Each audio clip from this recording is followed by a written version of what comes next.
Welcome back to Crimson Drive, driven by NASCAR. This is Roger Hoover. Great to be with you from Bryant-Denny Stadium at the Advantage Center, and it's time to talk Alabama soccer. We have Crimson Tide Junior Sydney Japic joining us now. Hi. And first of all, Sydney, roll Tide, and does it feel a little bit odd for me to call you a junior? A little bit, yeah, definitely. My freshman year definitely felt like a freshman with a bunch of seniors and fifth years. So now being called a junior, it seemed like time has flown by so far. It really has, and you've been here during one of the best runs Alabama soccer has ever had. How much fun has it been being a student athlete here during a period like this? It's amazing. I mean, Alabama loves winners for sure, and so just being a part of that group where we won the SEC, made it to the Final Four, got able to make history. That's every college player's dream. And so just riding that high and having people just asking me like, oh my gosh, were you there during your Final Four run, and just getting to say that. And just the group of girls were amazing, just getting brought into such a team and community that just really cares about winning and cares about one another has been great. And so I'm trying to just bring that to the younger players and hopefully bring more rings and trophies home. That really is special, and for so long, Alabama soccer had been kind of searching, trying to build that identity. You were able to join the program at a time where it was still before the SEC championship or the Final Four run. What was kind of the vision you were sold on about Alabama? I was just sold on the fact that it's a family here, and Alabama, from football to basketball to baseball to softball, every single sport here, it's just winners. They breed winners, and I wanted to be a part of something that was just bigger than myself, and where I was able to go on and just be proud of the school that I was able to represent. And I fully felt that Alabama was going to do that, especially with soccer. I had the belief of watching their games, even though, especially the year before I got here, they didn't get the wins that they wanted. Seeing kind of the vision that Wes had and what every player had, you can feel the hunger, you could feel the tenacity, and just that they wanted to play soccer. It wasn't just kick and run. It was they were trying to build out of the back, and I just was able to see that it was just going in the right direction. And speaking of other sports on campus, I mean, you guys became the most popular team, it felt like, on campus in the fall of 2022. How incredible was it to see in the stands, football players, men's and women's basketball players, baseball, softball? I mean, everybody was at those games. It was awesome for sure, especially because some of my closest friends were in the stand, and it was just nice for them to be at our games supporting us at their games. But definitely super cool. Like, everyone is like, oh my gosh, this famous player, this famous player. I'm like, yeah, I just see him in the dining hall every day. Like, what? Like, she's special.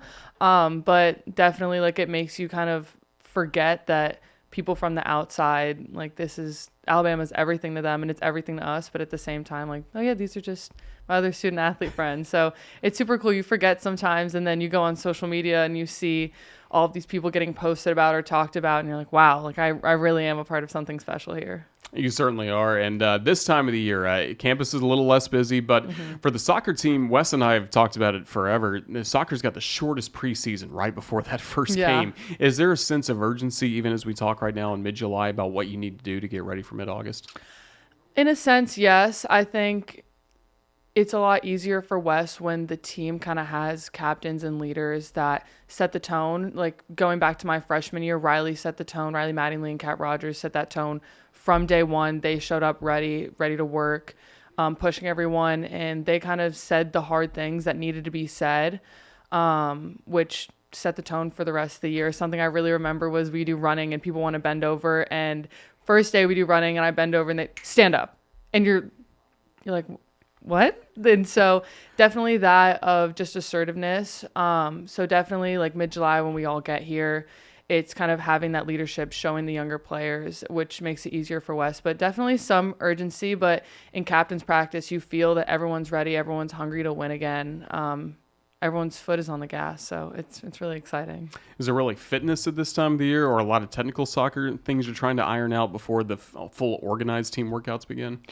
It's mainly fitness, just trying to make sure that everyone's in shape, everyone's ready, because I think the biggest part is everyone on our team is fit. It's just more about having that mental strength of being able to pass the beep test, of being able to do every single run.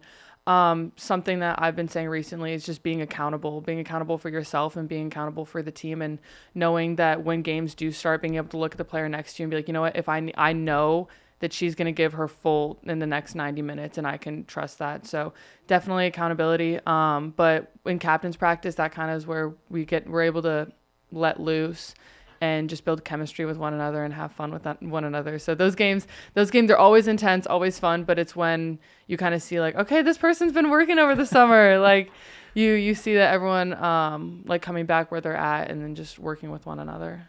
And how important is that with all the newcomers that are going to be on this roster as well? Not just freshmen, but also a lot of transfers coming in.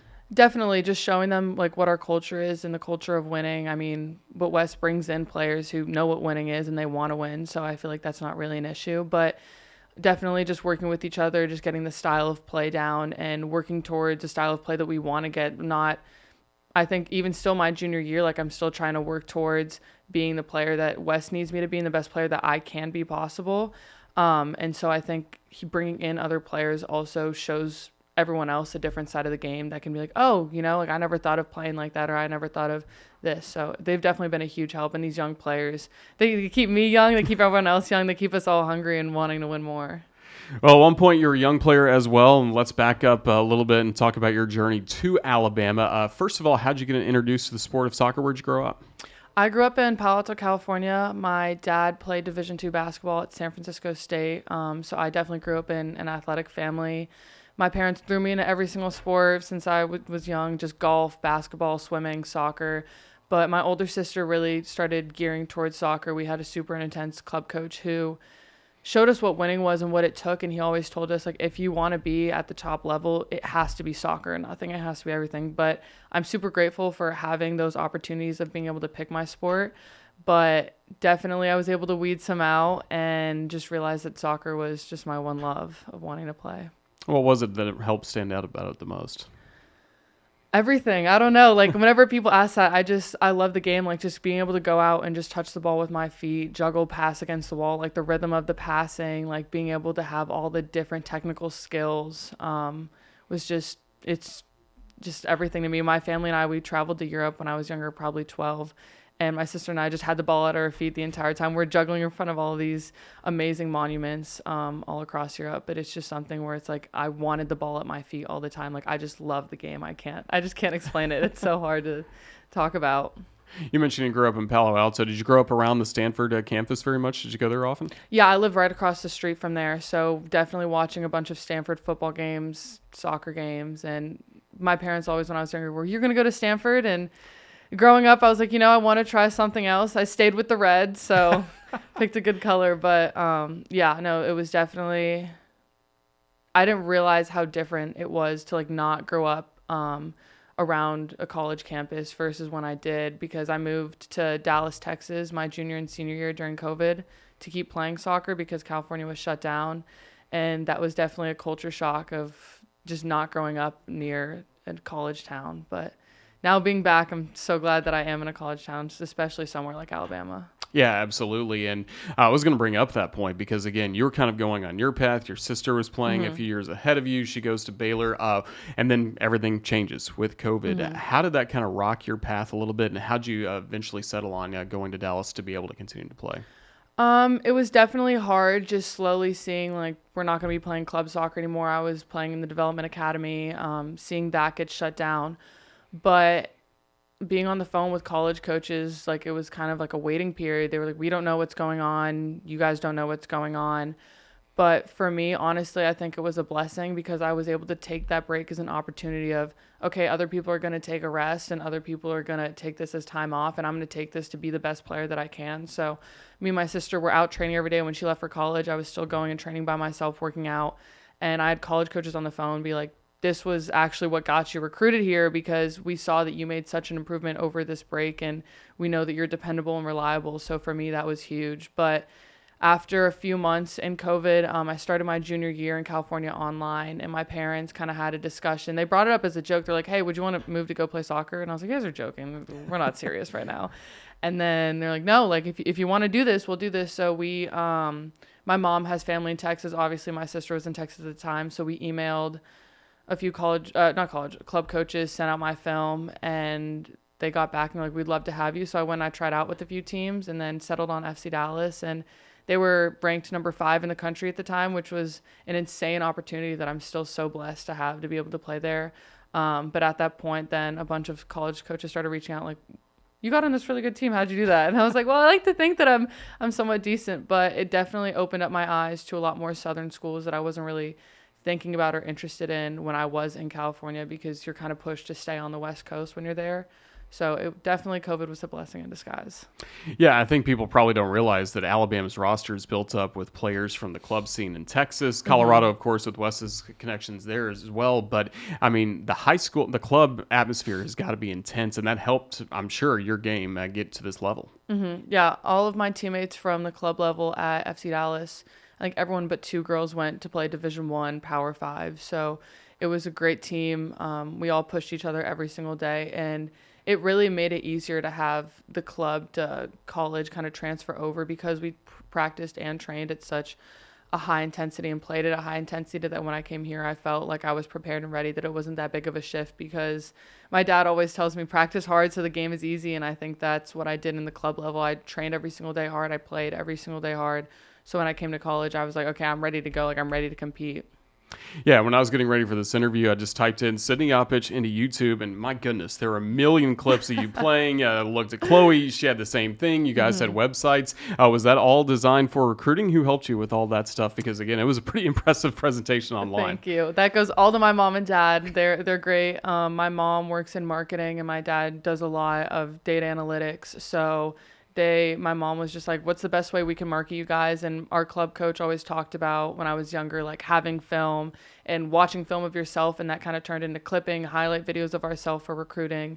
Definitely a lot of props to my older sister. She made the recruiting process really easy for me, because she was kind of their trial bunny, I guess is what you could say. But she definitely helped a lot. And then my parents were like, we're going to make a website for you. They did a lot of cool analytics where you could see if you emailed a college coach a link, like they embedded a specific link for each coach. You could see if the coach actually opened the email, how long they spent on each web page, if they opened the web page, if they clicked the video. So that was a super cool thing to see, especially when I couldn't talk to college coaches, just to see if like, hey, this is worth my time, because they actually are opening and reading my emails. How much time would you spend on emails? I mean, were you emailing everybody in the SEC or Power 5 schools?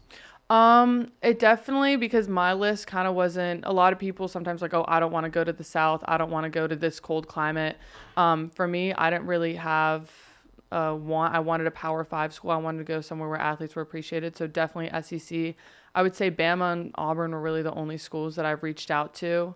I had interest from other schools, but that was kind of later on after I set my mind on Alabama. But definitely I casted a huge net, which I think a lot of young players don't do. They kind of get caught up in I want to go to this big name school. I want to go to the UCLAs. I want to go to the UNC.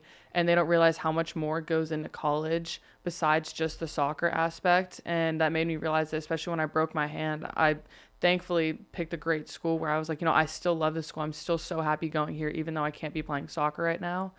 So definitely I casted a wide net, and I'm so thankful for that. Absolutely. Alabama is too. For you, how did you kind of settle into being in a defender role after we talked about your love of soccer from the start? And a lot of people just want to go out there and score goals or maybe be a goalkeeper, but how'd you pick on a defender? I was kind of pushed into that role, but I fell in love with it from the start. I think the art of defending is beautiful. I love just being able to say, like, hey, like, we got a clean sheet. I love going into a hard tackle, but also I feel like my role as a defender is distributing the ball, and I feel like I get to dictate the play a lot, and just I feel like in control, especially being the vocal person that I am. I think the defender role fits me perfectly because I can see the field in front of me, and just communicate with the rest of my teammates. But I don't like, it's the same thing when you ask why I love soccer. Like I love defending. I think even though I do love scoring goals in practice, if I score a goal, I'm almost about to take my shirt off and run around and never get to score.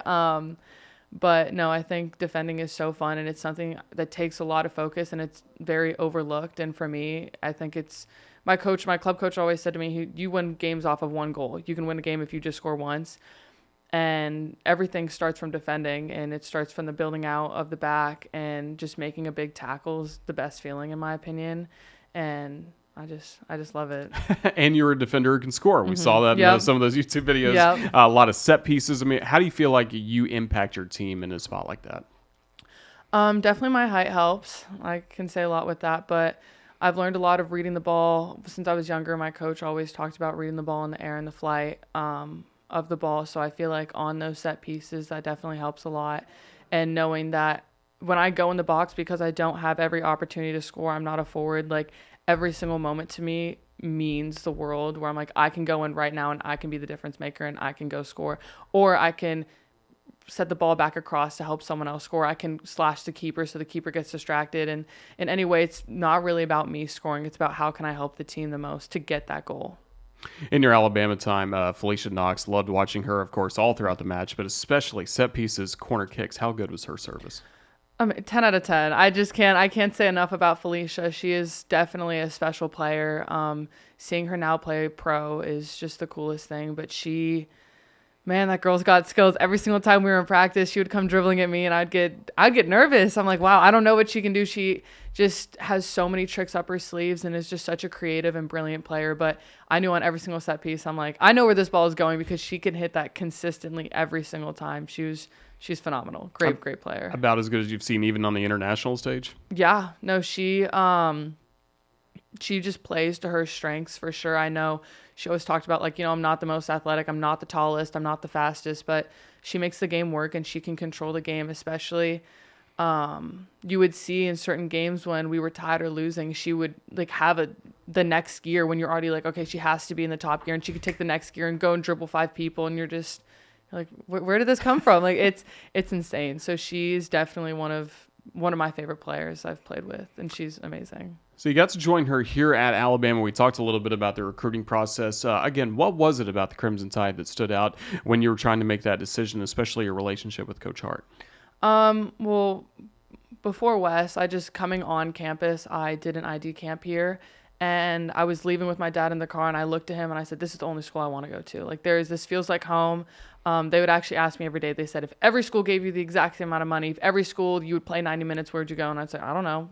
And then I finally came to Bama, and it just felt like home to me. But Wes, he's definitely a player's coach. He cares about every single one of us like we're his own kid. And I just believe in like his building out of the back. I love the SEC and how physical it is, but he loves the game of soccer. Like, he's so involved in our team. Him, Mike, Hannah, J-Ro, like, they all pop in when we play Rondo. It's never felt forced, where it's like, I've never felt pressure to perform from him. I feel pressure to perform from myself, but for him, like, he cares about each and every one of us, not just as a soccer player, but as a person and a student athlete. And so I just wanted to go somewhere where like I was appreciated from a coaching standpoint. And he did that. He cares for all of us. And I can't say great things enough about him. Like, and he loves the game of soccer, which is my favorite part too. Like, he doesn't want to just care about winning or scoring goals. Like, he wants to play the game right, but he also adds his own twist to it, a twist that I love and I think is brilliant. And so he definitely is one of my favorite coaches I've played for, if not my favorite so far.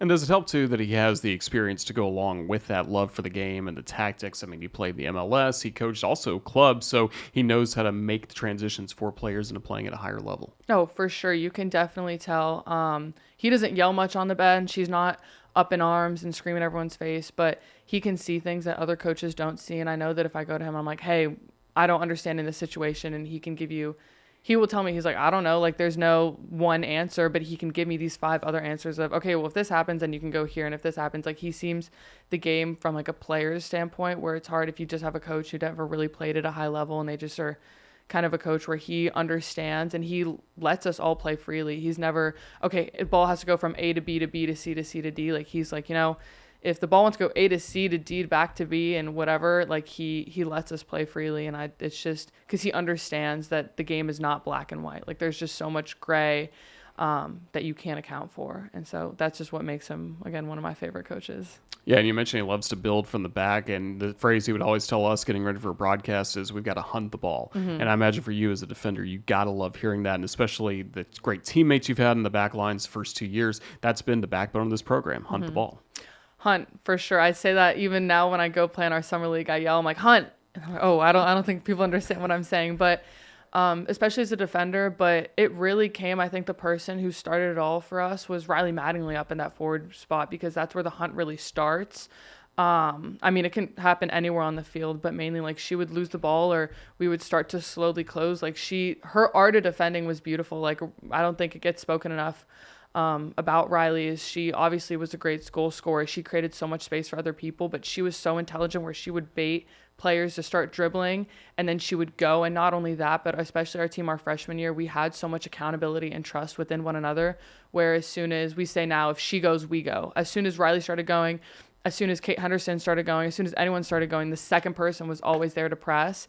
And it was always the tenacity of, I'm going to get this ball. And Wes always says, like, when you go to hunt, you're not going to make it easier for the second person behind you to make it predictable. You're going to win the ball, and you're going with that mindset of, I'm going to win. I'm going to strip this girl of this ball.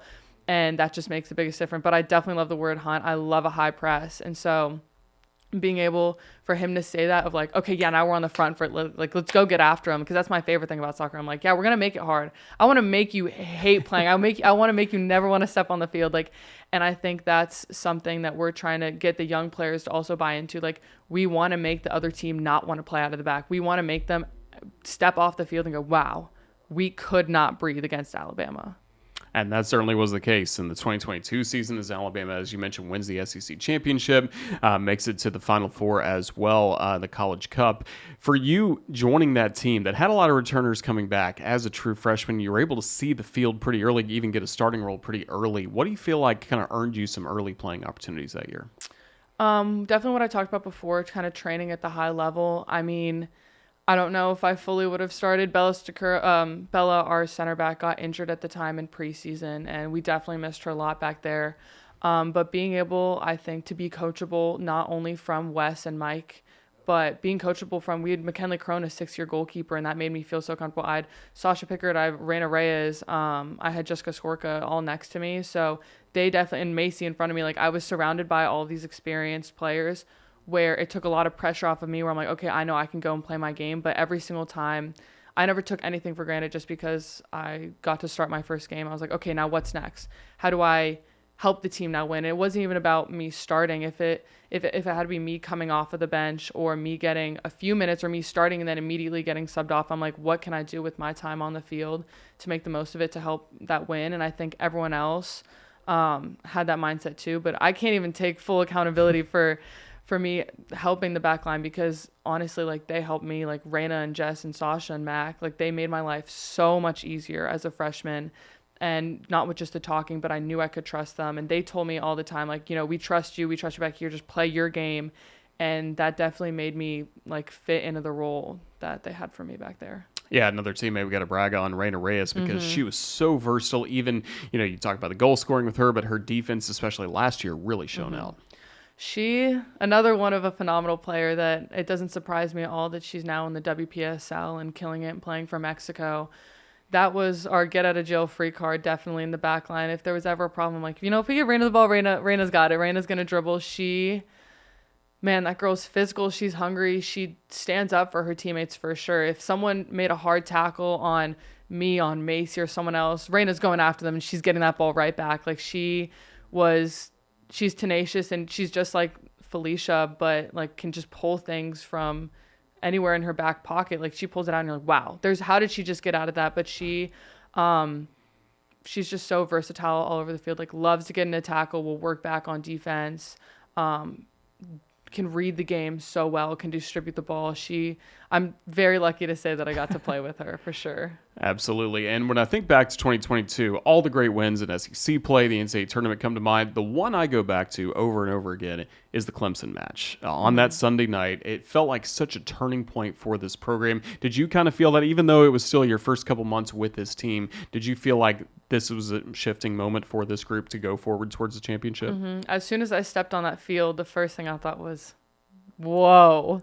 I was like, I've never experienced this. I mean, the fans for sure, they got in Clemson's head. Like, just them being there every single year that we've had a crowd, or when people come to our games, that helps us so much. And not just because it makes us feel good, but it makes the other team like, wow, like they have people like yelling in our ear, chirping at us. So for sure, but definitely as a team, like, we just went after Clemson. It seemed like that 22 year, there was just no mercy. It was, we're going to go after them. We're going to hunt. We're going to, like I said before, we're going to make sure that we suffocate them in their back line. And every opportunity we took, every goal that we scored, it seemed like we were all acting like it was our last opportunity ever on earth to step on the field again. And that's how we played every single game. But no, for sure, that Clemson game is what started off. Like, we finished that game, I was walking off the field, I was like, okay, I'm feeling it. I'm feeling good about this. I'm like, this is my freshman year, and this is what we have. Like, this is great. I mean, but again, it's not anything to do with me. It was what everyone else, those seniors, those fifth years, those juniors who went through that time in COVID and went through that rebuilding period with Wes, they set the foundation of this team, and I'm just so lucky that I got to be a part of it, and I am a part of it still. And so I'm trying to carry on their legacy through my next 2 years and just kind of teach the younger players, like, this is what Riley fought for, this is what Sasha fought for, this is what Mac fought for. Because at the end of the day, it's all nice to have the UCLA and the Dukes with their 5-star players and their national team players and whatever, but I think that's what was so funny, is especially when we got to the Final Four, we looked around, we're like, this girl's on the national team and this girl's on the national team, and they have 7 national team players and we don't have anyone on the national team, but we're still here and we deserved the right to be here. So it was definitely a team that just had tenacity and had hunger, and I still feel that every single day in preseason. I'm trying to think back to that freshman year, and I'm like, I was hungry then, everyone was hungry then, and I'm hungry now, and I'm still ready to win and win more, for them especially.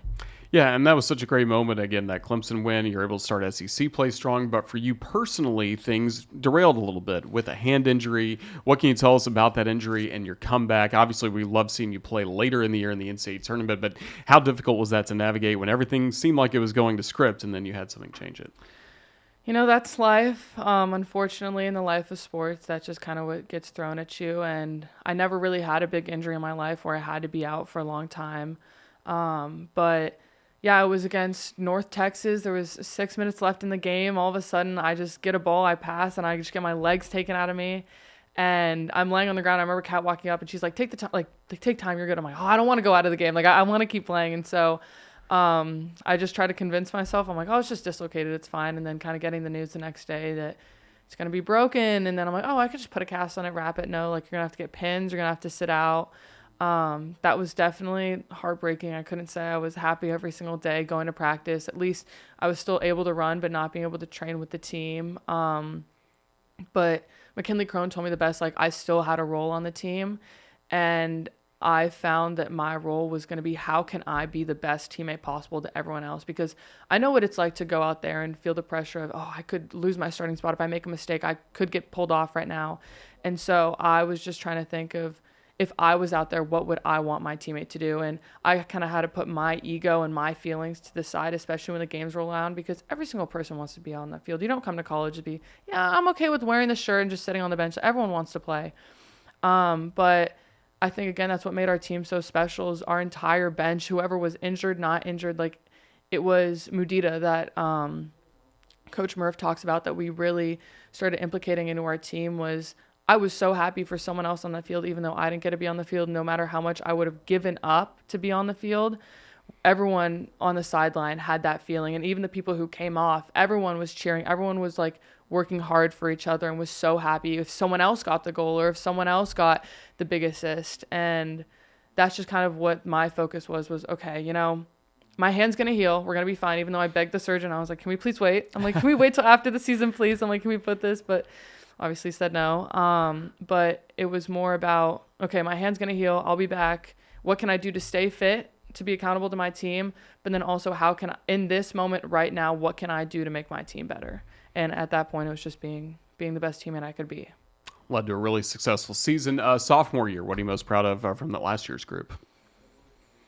I think it's always hard losing a bunch of older players, even though we still had older players, but having the Riley and the Cat and a bunch of strong leaders on our team obviously move on in their life. But it was just, we didn't ride that high. It never seemed like, okay, we won the SEC last year, we're all okay with one ring. No, everyone wanted to go back out there.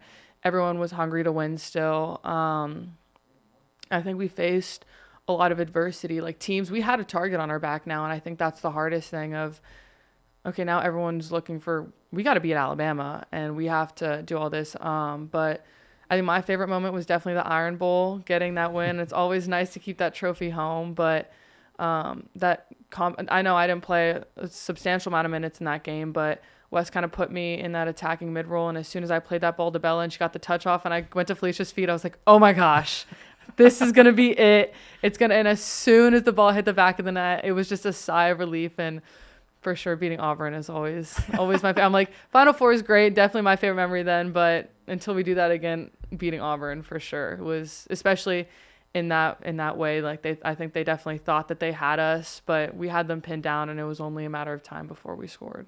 Yeah, you become an Alabama legend when you beat Auburn. And then I imagine, too, just getting the recognition the last couple of years inside this stadium, Bryant-Denny Stadium, you get your championship ring from the year before, and 100,000 people are cheering you guys on. How cool is that moment? Oh, it's amazing, which is crazy to think that the football players do it every single Saturday. But definitely just the love from the fans and the appreciation. And it just makes you realize that you're part of something bigger than yourself or just bigger than soccer. Like, this school means everything to everyone who goes here, not just student athletes. But we appreciate, obviously, Alabama giving us that recognition, because they could so easily just be like, oh, yeah, y'all won, like, just go to the side. But definitely being a female athlete and having that kind of platform and getting that recognition. And now that leads to more people coming to our games and more people having support and getting to inspire younger players. And so just doing that, I think that's another big thing about coming to Bama, is having that platform of, now maybe if there's a young girl at a football game, she's, oh, those are soccer players. Those girls look like me. Like, those are girls out there on that field. So it's definitely always awesome to think about the fact that we get to inspire younger players and bring a bigger audience to Alabama, because we want to be an everything school. And so just to be a part of that is always awesome. Well, we love watching you for the Crimson Tide, but fans have also enjoyed keeping up with what you've been up to during some international play for the Bosnian national team at different age levels. First of all, just tell us about your Bosnian heritage, what's allowed you to play on these teams, and how much you enjoy that kind of level of international competition. So my dad is born and raised in Bosnia. He escaped during the war, and then, like I said before, went to college and played basketball at San Francisco State. That allowed me to get citizenship there through my dad. So me and my two other sisters, we all have citizenship. And he was actually scrolling one day, I think back in 2015, 2016 on Facebook, and he sees something about the women's Bosnian national team. And he's, would you guys want to go play in Bosnia? And I was like, sure, why not? Like, I've never been, that'd be so cool. And he sends over film of me and my sister, and thankfully they liked what they saw. And so we went over and played, and that kind of snowballed into me going back, playing for the U16s, U17s, the U19 team. And then it led to us both playing on the full team. That experience has been great. I mean, I've got to play against England. I've played against Italy. I've played against Portugal. So teams like that, obviously, it opens your eyes to more, okay, college is my competition now, but wanting to play professional in the future, like, these are all girls that are going to be in my competition. And so, but it definitely opens your eyes, like playing against Italy. These girls are doing all these tricks on the field, and I'm like, I do this in practice. Like, you guys are doing this on the field. So it's definitely, it was just awesome to see the difference of the style of play and the way that they play. But it definitely took some notes during that game. But no, it's so fun, and I'm so grateful for the opportunity. Anytime I just get to go and play soccer, I'm grateful for that. So it's just been fun, and getting to play with my older sister. We don't get to play a lot together anymore. So every time we can step out on a field together, I will always take that. Yeah, how much fun is it to play with her? I think I mentioned it during the broadcast one time. You were playing UC Irvine one day. She was playing for Virginia. Same day, Sweet 16, both of you in action when she was playing for Virginia. But just how much has she meant to you in your soccer career? Oh, that girl's my everything. I mean, thankfully, she's my sister. But if not, she would have been my best friend and is my best friend. She's the reason why I got into soccer. And honestly, she's the reason why I'm the competitor I am today. I've always had her to look forward and look up to. And every single day it's okay. So she's working out extra. Now I got to go work out extra, because I got to one up her. If she got 100 passes against the wall, I'm going to get 101 passes against the wall. It was always a competition between us, and having that built-in best friend and built-in competitor just made me who the person I am today. But getting to see both of us live out our college dreams and international dreams. She's an amazing player. Like, every single time I watch every single game, if they're playing before us, I'm always on my phone. People are like, what are you watching? I'm just watching my sister play. But no, she definitely has been a huge inspiration to me, and it just makes me so happy that I get to see her live out her dreams, especially playing at Virginia, a great soccer school. And she deserves the world, and she's the hardest worker I know. People tell me I work hard. I'm like, I don't do half the stuff that she does. And then getting to play with her, I mean, she makes my life so much easier. She's kind of that outside back, like attacking mid player. So getting her the ball and just watching her do her thing and being the tenacious player that she is just, it's awesome. Who knows? Maybe one day a College Cup matchup or a national championship game between Virginia and Alabama that's what later I'm this year. hoping. You could see it. Yeah, no, for sure. Unfortunately, Bama would have to win. So no matter how much I root for her, we will be the winners. But yeah, no, definitely. That's really cool. As we start to wrap things up, again, we're in July. We're only about a month away from fans' first opportunity to come watch you guys play. And obviously, we're excited for September and October, all the SEC matches. Just as we wrap things up, what can you tell our fans to be excited about for Alabama soccer this year? Be excited for our young energy, for sure. We have a deep bench where we have so many good players and so many playmakers. I know we had Felicia last year who really dictated the play, but this year we have brought so many new players in, transfers, early enrollees who are now freshmen, who love to be on the ball, who love to dribble, who love to make creative plays happen. And so our attack's going to be awesome. And I know we're going to finish a bunch of goals. We have great goal scorers up there. We just got Nedya from Portland. We have Gianna coming back. We have Kate Henderson. We have Atala Jameli. We have so many great players up top. But then also like just everything's going to be great. Like our defense is going to be on lockdown. You're going to see some pretty big tackles, some pretty big hits. But also you're just going to see great soccer and exciting soccer that's forward and goal scoring, and it's going to be full intense 90 minutes. There's going to be no breaks off. Can't wait. Sydney Japic, we're excited for what's coming up for you and the Crimson Tide soccer team this fall. Just thank you for your time with us here on Crimson Drive. Roll Tide. Roll Tide. Thank you for having me.